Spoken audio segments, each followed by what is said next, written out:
The Boston Celtics are now moving on to the conference finals, and they beat the Bucks in 7 games. And what an amazing game by the Celtics. I mean, this series has just been so close, so many tight games.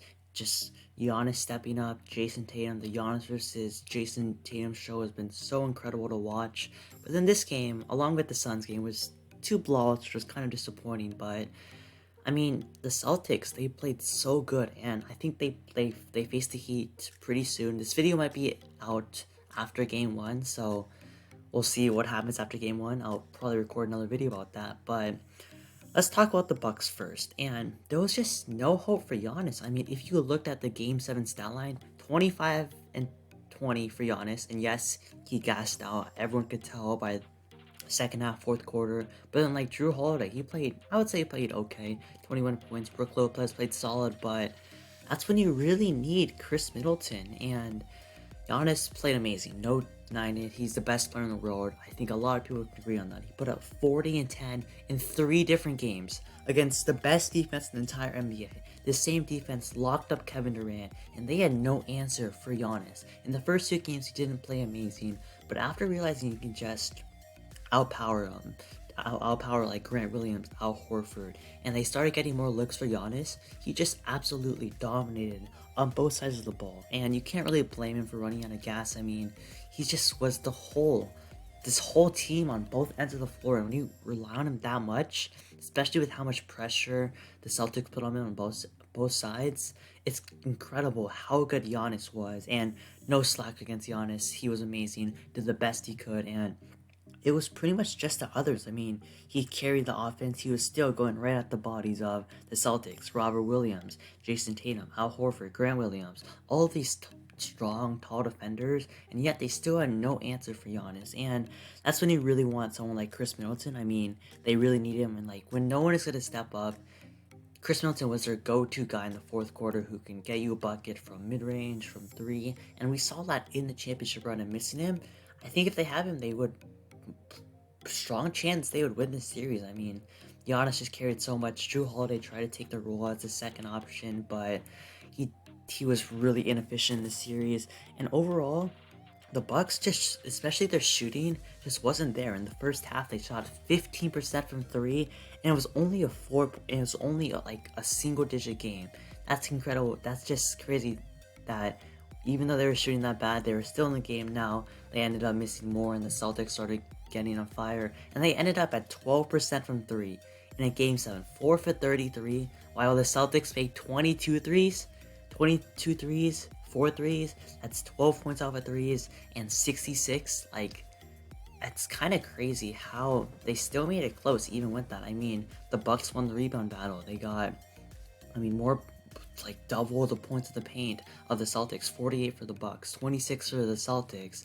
But still, having that 3-point differential, that really cost them. I mean, when you really have Grant Williams, which we'll talk about them more later, but I mean, the Bucks, you can't really, still a disappointing season. Losing Chris really hurts, but this Celtics team is good, and they pushed them to 7. I wouldn't say that they're going to be super mad about this season, but man, the Celtics, they just did so good.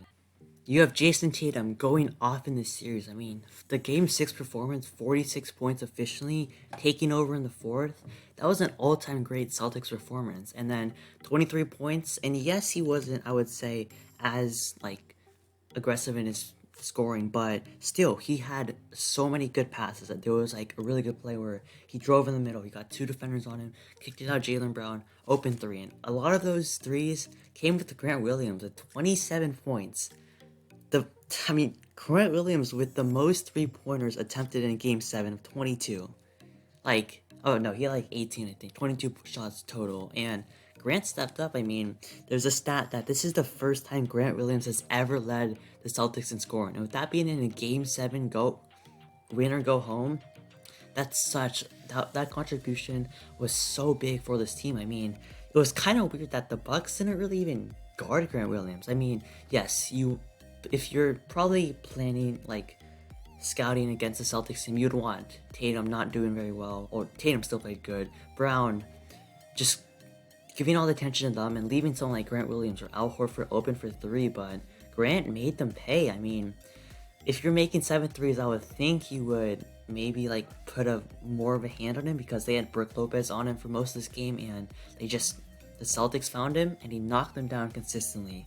And then you have someone like Al Horford. I mean, it's kind of crazy that after his time with the Sixers, where it was of course an awful fit, and going to the Thunder, no one wanted Al Horford, but he revived his career. I mean, game 2 or 3, one of those games where he outplayed Giannis. The Al Horford game really kept them in this series. I mean, the defense was there, the shooting was there, 6 assists, the rebounding was really crucial for the Celtics team, and then like he was just so impactful on both ends, and you need those type of players in a deep playoff run. And then, I mean, the Celtics on both ends were just so fluid. I mean, they're especially like in I think the third quarter, they just had so many skip passes to open shooters, cuts, and yes, they don't really have Robert Williams, one of their best rim runners and lob threats, but still, they developed such a fluid offense that isn't as reliant on ISOs and that ISOs of Jaylen Brown and Jason Tatum that they did before. I mean, they had 29 assists on 37 baskets.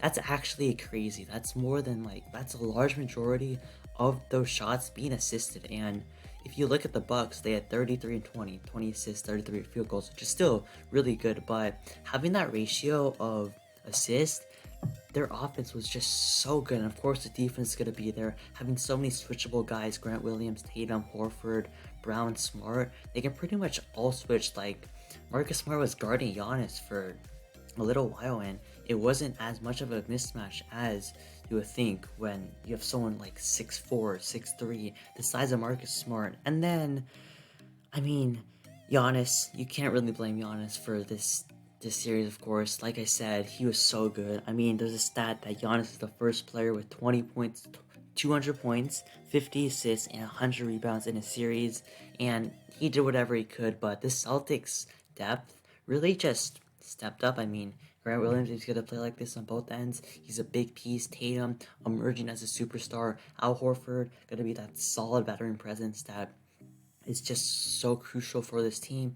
Jaylen Brown, yes, I wouldn't say he played the best in this series, but he still hit some really clutch shots. Marcus Smart, the anchor as a defender, and if he's hitting his shots, we all know how inconsistent Marcus Smart can be, but when he's hitting his shots, he can be big. Derek White, Peyton Pritchard, Daniel Tice, all solid players that, especially Peyton Pritchard in this game. I mean, he had 17 minutes, 14 points, like, he was 4 for 6 from the field, and Peyton Pritchard, he shoots a lot, obviously. I think in like game 1, he shot them out of the game, if I believe, but he's just going to be definitely a really good, big player. And then let's talk about Heat versus Celtics. I mean, this might be released after game 1, so I have no idea how that went, but it's going to be a really interesting matchup. I mean, of course, they played in 2020, and if you looked at that series, this roster technically looks similar besides Al Horford, but the development of Grant Williams, Tatum, Brown, Smart, all these guys have meshed together, been through playoff disappointments, and now they're really having the hunger to win that championship. And then, like, the Heat, of course, I mean, they have Jimmy, they got Bam. There are some injury concerns, I'm pretty sure, for Kyle Lowry, PJ Tucker, which is, of course, not a good sign for them. But overall, I personally have the Celtics winning the series. I mean, you can't count out the Heat. Jimmy Butler's probably been a top 4 player in this entire playoffs, or especially left standing, and Jimmy has really proven he is a superstar caliber player. I mean, he took over against the Sixers and against the Hawks, and I really want to see how will he match up against the Celtics. I mean, with Tatum having these bodies on him, and then like Bam Adebayo, I mean, he torched them during the bubble, but now that they have someone like Al Horford, bigger bodies, Robert Williams to throw at him, that's going to be crucial, and it's going to be a great series. I mean, two grinded out teams that, yes, the Celtics offense, of course, really good, but two teams that just hang their hats on defense. And it's going to be really fun to watch. I'll definitely record some more videos about this series, how it's going, and how my thoughts have changed. But personally, my prediction, I would say Celtics in 6. I've just been so convinced by the Celtics team beating the Nets, beating the Bucks, the champion, probably the favorite to get in the East, the Bucks. That's no joke, and I really want to see, like, how will the Celtics do? I mean, They've had 2 amazing series, and this Heat team is no joke, and it's gonna be a really good test for them. Make sure to like the video, subscribe to the channel, and I'll see you all next time.